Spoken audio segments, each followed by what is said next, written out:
Oh, all right. Hello. I see a few of you are already on.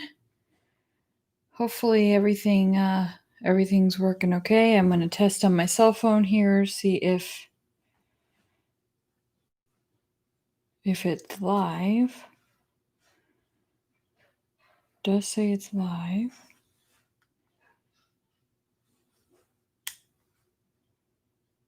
Waiting for.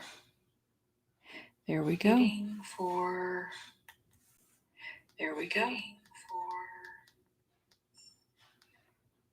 Okay. All right, I'm going to try to get things kicked off here. I got about 4 things going at once. I hope you have had a wonderful Monday. I would love to say I've had a wonderful Monday, but that I don't know that I can say I've had a wonderful Monday. So I hope you have had a wonderful Monday, though. I'm going to put a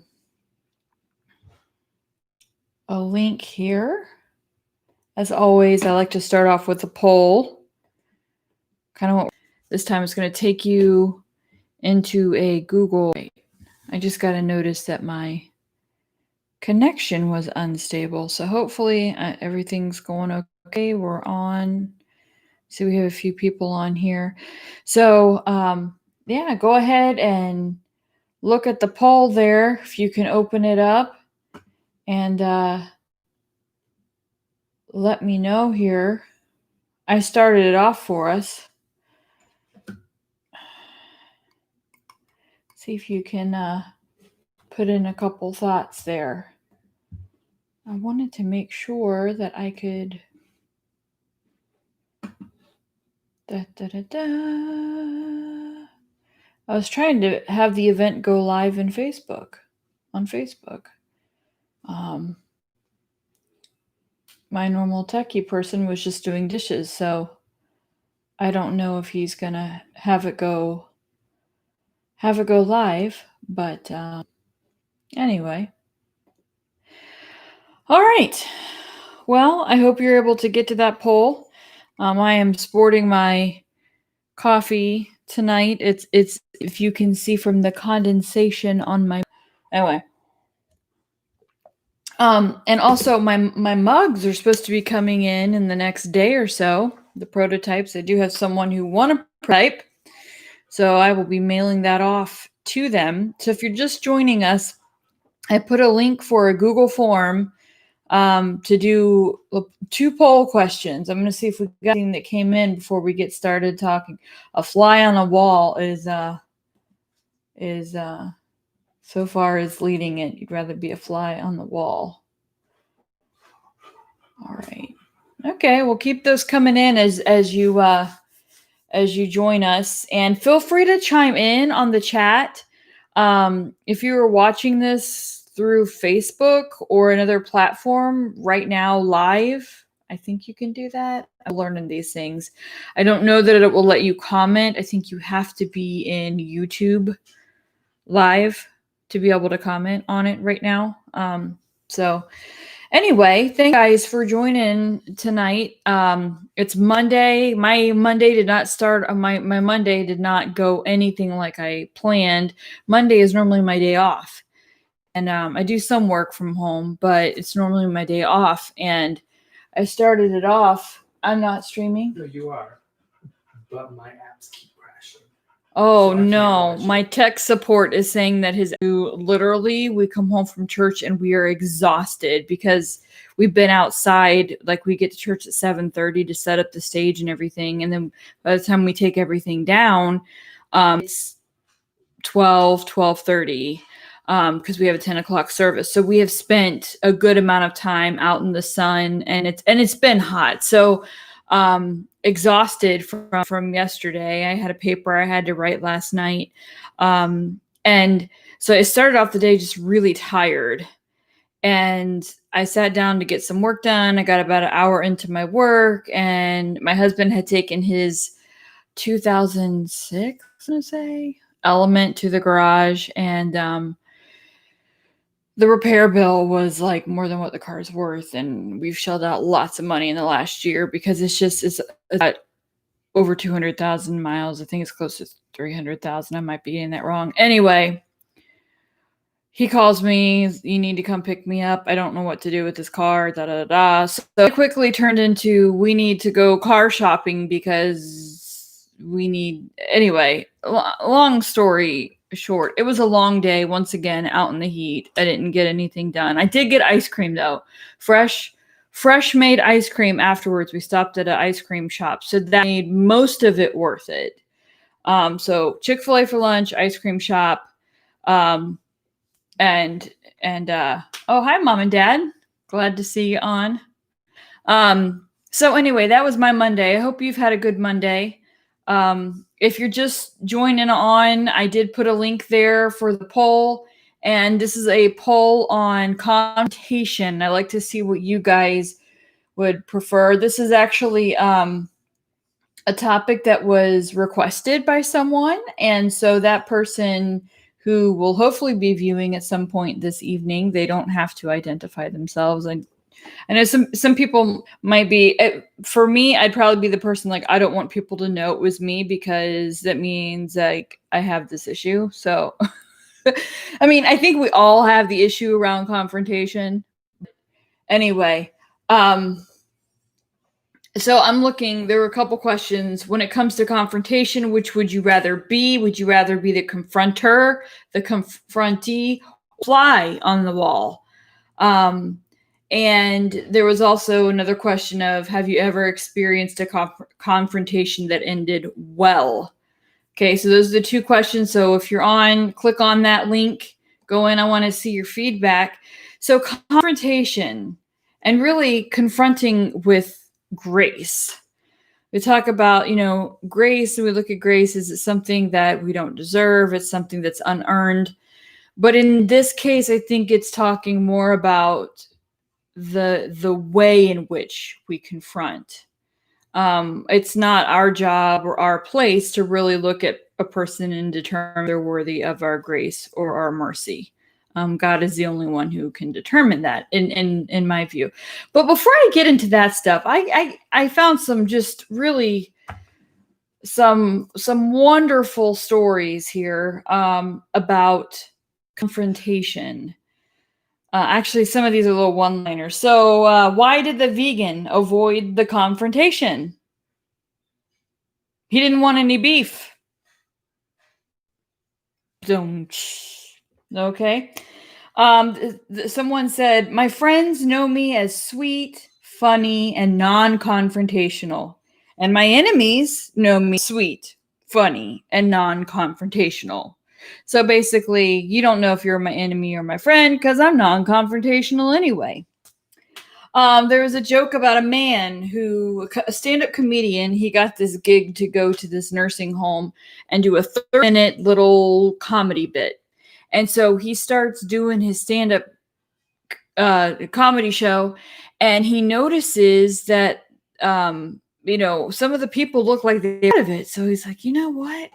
I don't need to come up with all this new material. I'm going to tell the same joke and see if they catch on. So he starts telling the same joke. And they keep laughing.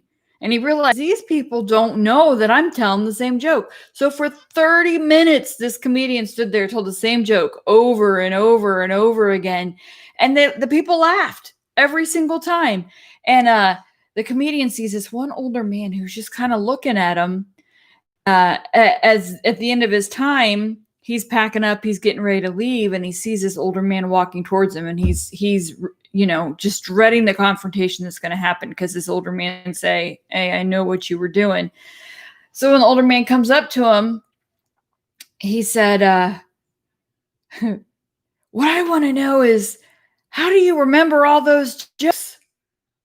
So it really wasn't even about the confrontation. So sometimes I thought that was kind of a funny little anecdote there, because a lot of times we worry more ahead of time about the confrontation, about everything that's going to be said, than we do really like thinking about the proper way to do a confrontation.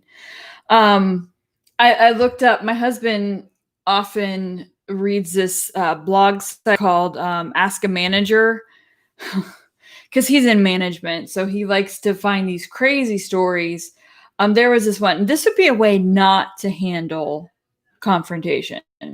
Okay, so this one it's a true story. The headline is, my boss made me leave a note. My boss made me leave a work note at a grave. Company won't tell us when someone is fired, and more. So the basics of the story is, this person says, 3 weeks ago, one of my coworkers lost a relative. She's been off work on bereavement and family leave. Our boss isn't happy with her being off for so long. Since it's out of his control and he doesn't get to approve or deny her leave in this case, I have been doing my best to ignore him whenever he complains. Last week, my boss gave me an envelope with my coworker's name on it and told me to leave it at the grave of my coworker's relative. He said it was a condolence card at first, but I didn't buy it because our work had already sent a card. When I asked him about it again, he said it was a note with some work-related items only she knows about and needs to answer ASAP, and she won't answer her personal phone when he calls her. He gave me directions to the cemetery and everything. So it turns out, she ended up leaving a work note at this grave that's basically saying you're fired for the boss. Not a good way to handle confrontation. So I think before we talk about confrontation, and I need a sip of my milk coffee here.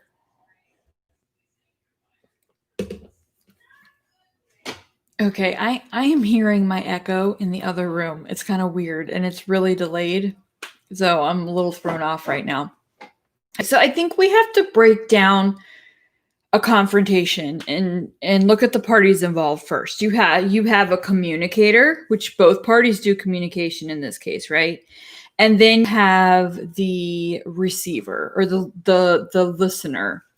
And I think it's really important as we talk about this, we have to look at and think about, what does it mean to be a good listener?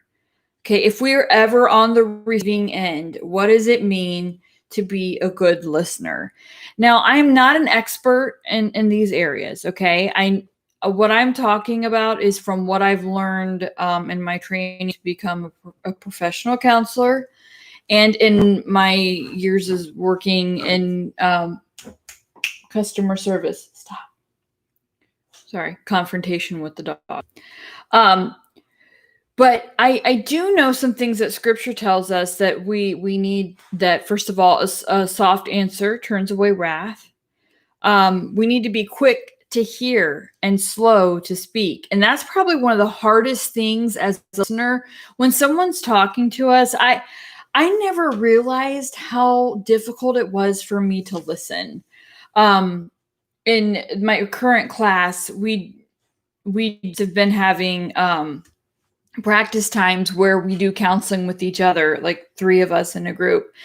And think about having a conversation where someone told you you have to talk and listen for 20 minutes, but you cannot ask any questions. All you can do is reflect what the other person is saying to you. And you can't parrot. So that means whatever they say to you, you can't say it back, but you have to reflect their content, their feelings, and their content and their feelings. That's a very difficult thing to do. And I noticed for me how difficult it was when I was sitting there listening to someone. I was trying to focus on listening to someone's story. Also trying to think, what am I going to say next? Oh, wait, but I need to be listening. I need to be present, but I can't ask questions. I wanted to be present and listening to the story. But so often in our communication, when we're trying to listen to someone, we're trying to stay 2 steps ahead and think about what our response is going to be. But to be a good listener, we have to listen first. Get the whole meaning first. Let the person say what they need to say first. take it in, and then we'll talk about the next step. So being quick to hear, slow to speak. And that means really hearing. Like, what is this person saying? You might get some insights into what is really the issue. I know as I'm learning about counseling, and we ask, man, how do we get to the root of things when people can't ask questions? And the answer is, if you really listen to a person as they continue to talk, you actually start to see underlying and themes throughout what they're saying. So, I mean, if as we understand behavior, typically the behaviors we see of a person are just an indication of what's happening inside of them, or they're just the tip of the iceberg. There's a big underlying problem. So as you listen to someone, you can start to hear common themes that might actually help you understand what's at the root of what they're saying. Okay. And what I wrote down here, listening is not a game of chess. You know, like in a game of chess, you have to think 4 or 5 moves ahead. This one's got to go this way, and this one's got. Listening is not like a game of chess. Being here and in the present, and I'm listening to what you're saying right now, because my goal is I want to understand. Okay, so being a good listener, slow to hear. Slow to speak, quick to hear, being present in the moment and really listening. Okay, so on the flip side, what makes a good communicator? How do we communicate well? Well, I think we know that there's different types of communication, right? There's verbal communication, there's nonverbal communication, and there's some big no-nos, right? So like this, I don't know if you can see me. Okay, crossing arms is a big, I'm closed off, I'm defensive, I don't really care to listen to you. Now, that may not be what you're actually meaning. For me, I do it a lot because I don't know what else to do with my hands, especially when I'm standing. But things that indicate you're listening to a person, eye contact, right? Slight leaning forward, now not like right in their face. Sometimes the lean back and the legs crossed kind of indicate like you're not fully engaged in what a person's saying. These are all things that I've been learning as we talk about the presence and the environment of a counselor in a setting. Okay. So the first thing with being a good communicator, is like, your nonverbals, make sure you're listening, make sure you're looking at the person. But what I would say is put yourself in the receiver's shoes. Like when we're looking at confrontation and how to confront with grace, think about how you would want it to be communicated to you. What's that tone look like or sound like? How does that conversation start? How does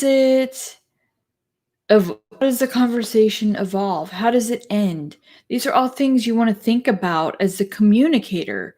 You want to think about how your body's coming across, right? Definitely consider your tone. I don't know. I don't know if you have ever talked to a person who doesn't even realize that their tone is condescending. I have quite often.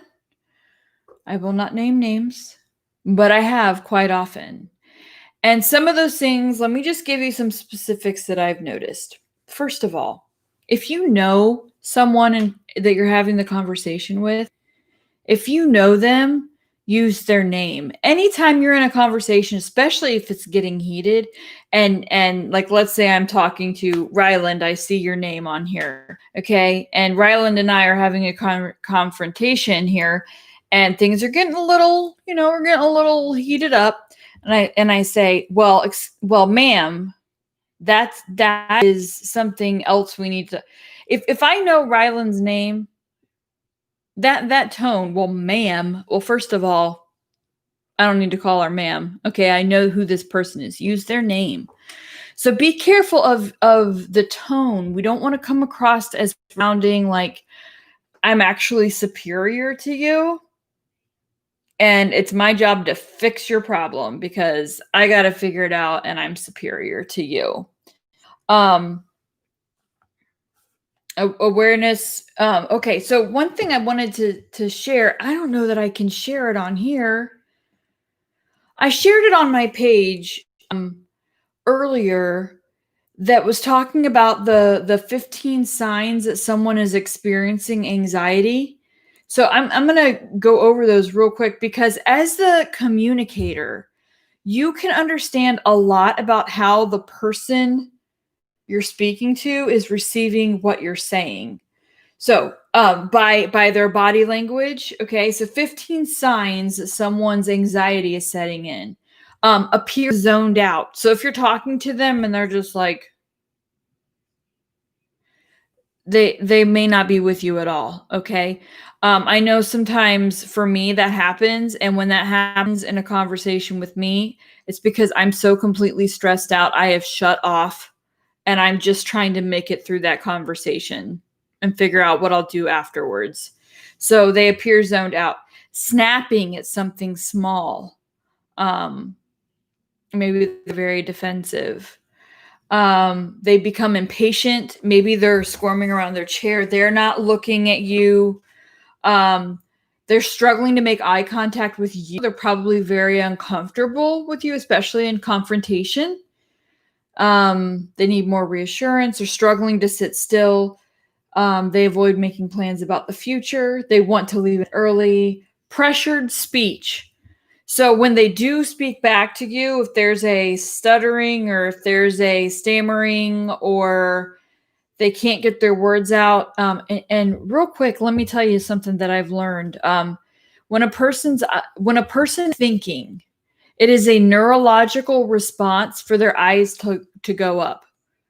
So think about that when you're dealing with a child, with your children at home, and you're talking to them, or you ask them a question and they're not looking at you, and you're like, look at me when I'm speaking to you. Now, sometimes that can be, they're trying to avoid. But if you ask a question, or like you might notice for me, I know that I do it. I'm speaking, if I don't have something scripted and I lose my train of thought, or I'm trying to think of the words that come next, I look up for a second.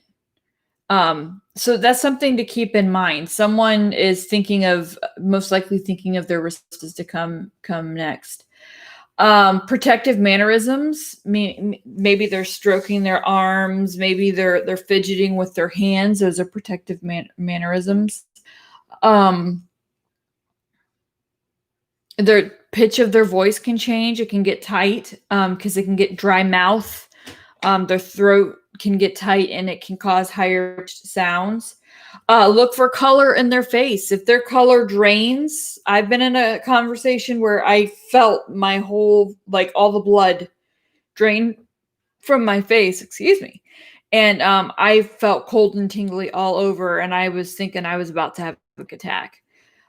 So as a communicator, if I'm being attuned to the person that I'm talking to, I want to notice some of these things because that will know a little bit more how this receiver is receiving what I'm trying to tell them. Okay. So I felt like I needed to go through the listening and the communicating first, because I think that helps us as we look at confrontation. So what is it to be a good listener?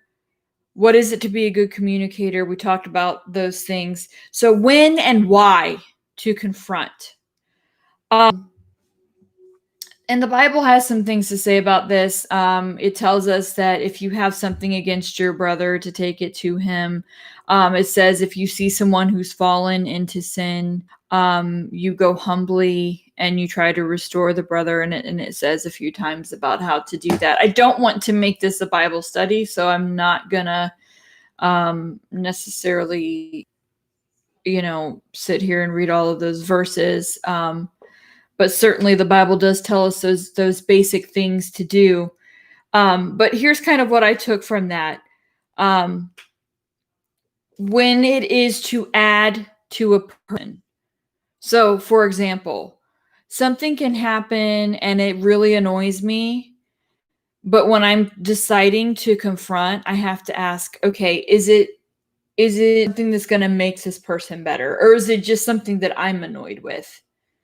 Now, once again, if it's going to cause a problem, then I probably need to confront. But these all are kind of intertwined. So I'm going to go on to the next one. The relationship will be hindered if you don't.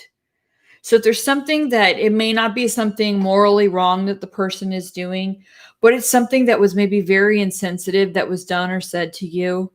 If it's going to be something that hinders your relationship with that person, it needs to be confronted.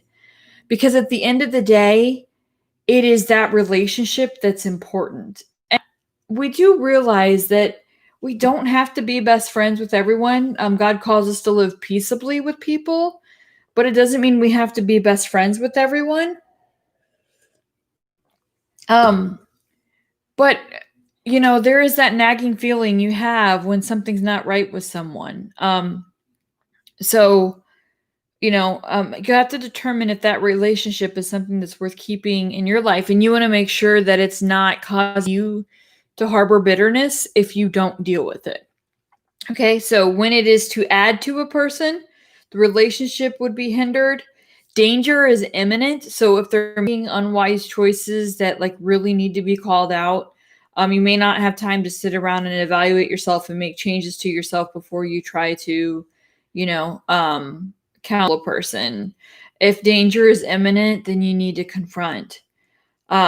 And another one that I put, and this is not an exhaustive list. If you guys come up and think of some more, please chime in. I'd love to hear you.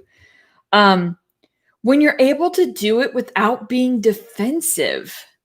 Now, I realize that may not ever happen, okay, in some cases.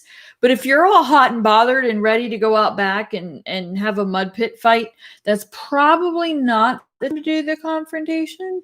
And I say that as someone who tends to be very impulsive when I'm hot and bothered. So I have a couple people on speed dial on my phone, which with Siri, everything's on speed dial, that I will contact first.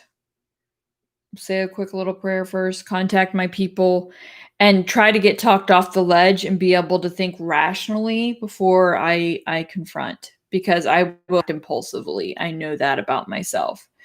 All right. So for me, that's the when and the why. Will it make that person better? Will the relationship be hindered if I don't?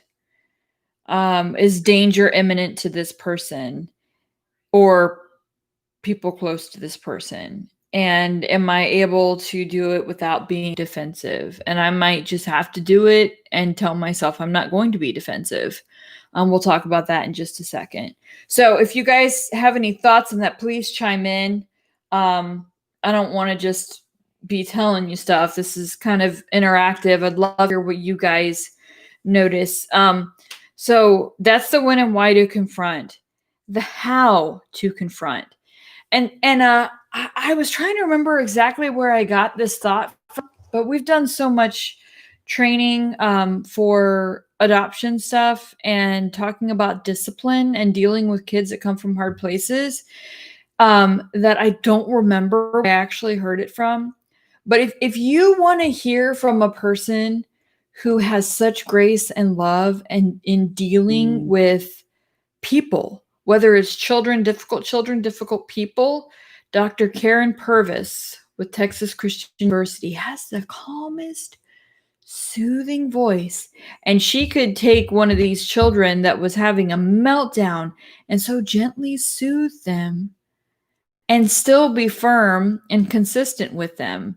But she had a way with her that helped people. Sadly she passed away a couple years ago of cancer, but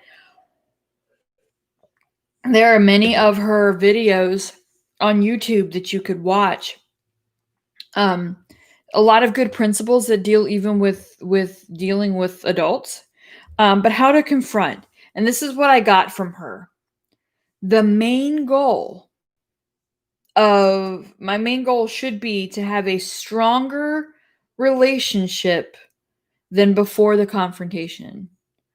So if my main goal going into confrontation is I will have a stronger relationship with this person afterwards, then that's going to shape and mold how I have this confrontation.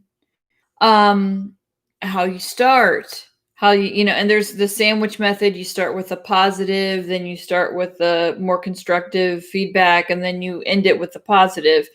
Not condescending, like, oh, you have such potential, not that type of condescending. I mean, that may be true, but that's kind of a cliche saying that we use, you know, you see on movies, and it's just like, I don't know how much of a compliment that really is to people. Someone who's heard it myself, I don't know that it's that much of a compliment. So just something to, but the main goal should be to have a stronger relationship, to be more bonded with that person after than before the confrontation. And I think if that's our goal, we're going to be in good shape. Now, we're only responsible for how we handle it. We can't take any responsibility for how the other person handles it, but we are responsible for how we present ourselves. Okay. Do it with humility, coming to it in a spirit of humility. We are not coming as the person who has it all together. The only person who can truly come and confront in that way is Jesus. Because he was the only one who was ever without sin. Coming in a spirit of humility, the way I look at it, is coming as a student. If I'm coming as a student, I want to learn. I want to learn maybe why you're choosing to do what you're doing. I want to know what's happening to you. I care about you.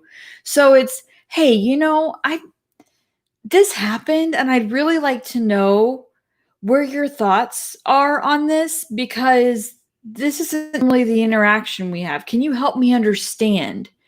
That's coming from a place of, not that it's my deficiency, but in a sense, it's obviously I don't understand. So can you help me? Can we, and this is going to be another thing, we tackle the problem, not the person, right? So I don't understand what's going on here. Can you help me? Because I want to be able to see this separately from you. And you don't have to say that because that might not sound good, but that should be our mindset. So we come with a spirit of humility, with an awareness of our own faults. This is where we can't come as the teacher, right? We can't come in as a disciplinarian. You're not responsible for your friend. You're not responsible for whoever you have the confrontation with.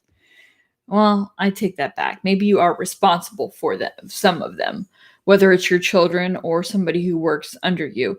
But you are not the one who is without fault. So coming in a sense of humility and with awareness of your own faults, while you don't have to bring them up, you can still confront someone knowing in your mind that, you know what, I'm not perfect. I don't have this all together.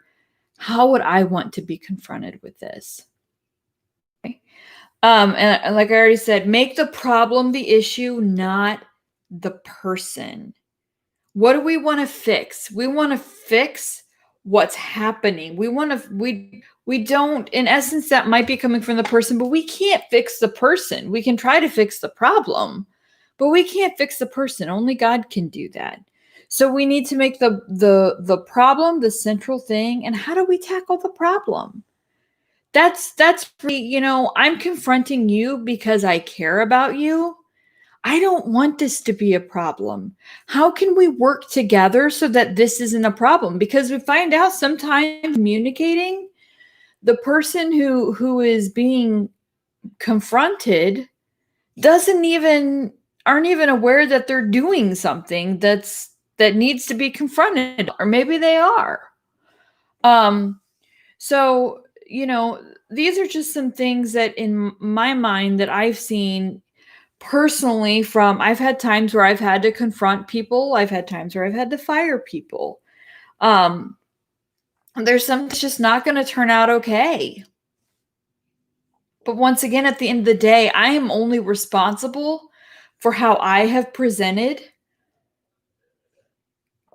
not how the person receives. So if I have done so in grace and I've put myself in the receiver's shoes, sometimes there's just no good way to deliver bad news. There's some topics that are just always going to be difficult to confront.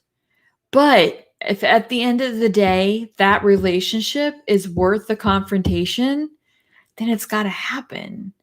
It's going to be uncomfortable, but you're going to see what your relationships are made of. I know in situations where I've had to confront that it's gone well, there has been growth.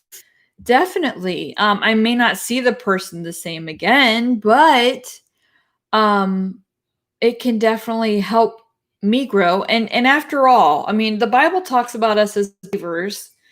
If you're a believer out there listening, that we are to be iron that sharpens iron. Like when we take the knife out of the the knife set, the kitchen knife set, and that metal I don't know what you call it. It's a sharpener. It's like a sword, a round sword thing. And you sharpen it, okay? It's got the ridges on it, and it's supposed to sharpen the blade. I just did that tonight. I just can't think of fancy terminology. We're supposed to be iron that sharpens iron, and sometimes that's uncomfortable, and sometimes that's painful, but it's very necessary. Because without that sharpening, then we're not able to do what we're meant to be doing. So those are some of my thoughts. Matthew 18 verses 15 through 20 talk about how to take an offense to a brother. Galatians 1:6 talks about confrontation. 2 Timothy 3:16 talks about how scripture confronts and it reproves and it corrects and instructs. Proverbs 27:17 is a verse that talks about iron sharpening iron. So I don't know. I don't know if this has been helpful at all. These are some thoughts that I've had. And I will tell you, getting topics from you guys stretches me because I am not a person, I would rather not confront. But the older I get, the more I see there's times that it's just necessary. It got to be done. And learning to do that with grace has been, and I'm not even going to say that I do it with grace a lot. I'm very much a student, but I know for myself, one positive thing I can say for myself is that I do strive to be a student of people. I do strive to see how my message is coming across. But I also know what it's like to sit in that seat to be confronted, and I know how hurtful it can be when it's not done in a way that leads to growth, in a way that is sensitive to the thoughts and feelings of others. So,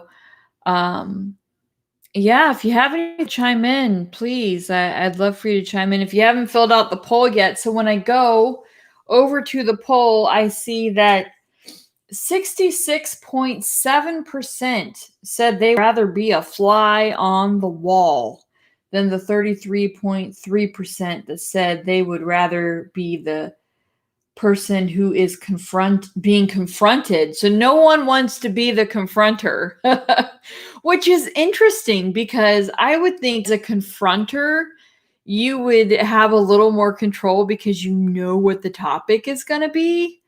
I don't know if you've ever been in a confrontation where it's just sprung on you. I've been in one of those. I did not like it. I did not see it coming, and it just like pulled the rug out from underneath me. But as a confronter, you kind of know it's coming. You may be dreading it. I think in either way, there's no fun part about it. It would even make me uncomfortable to be the fly on the wall because I hate tension. So, and then everyone has experienced confrontation that ended well. So that's exciting to see. Happy to do that.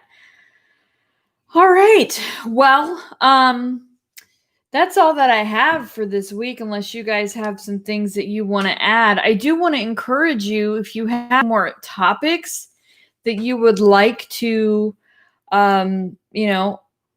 discuss, or have us discuss. Or if you would like to be a guest, I think I'm going to have a guest coming on in a couple weeks. Maybe. That's my hope. Just to kind of mix things up so this can be a fun experience. I don't have a song tonight. That's okay. But jokes. I had jokes that maybe somebody laughed at them. I chuckled. The dog didn't laugh. He just laid here and passed gas. So anyway, so that is it for this week. Please let me know any topics, or if you would like to be kind of like a co-host with me. We can do that through the phone. We can do it through Zoom. I can try to patch us in. I do have an email address for my I'm trying to type it in here. It is Lessons from Waiting. You can email this to me directly if you would like. Lessons from Waiting at gmail.com. That is my email address for lessons from the waiting room. My blog, my Facebook page. So if you think of a topic or would like to even just, leave me any thoughts that you had from this evening, please shoot something to my email address. I'd love to read your comments, your feedback. If there's something that you would like to see done better, if you absolutely hate it, you can send me hate mail too. I'll still love you. It's fine. We'll have some confrontation. I don't know. Anyway, but that's for tonight. Thank you guys for joining me. I will see you next week, same time. I appreciate you guys' support. I know for some of you, this comes at dinner time for you. Hope you've been able to maybe enjoy some dinner, enjoy some coffee or a special beverage of your own choosing. As we sat down and we had some coffee talk with Kim. I'll see you next week, guys. Bye.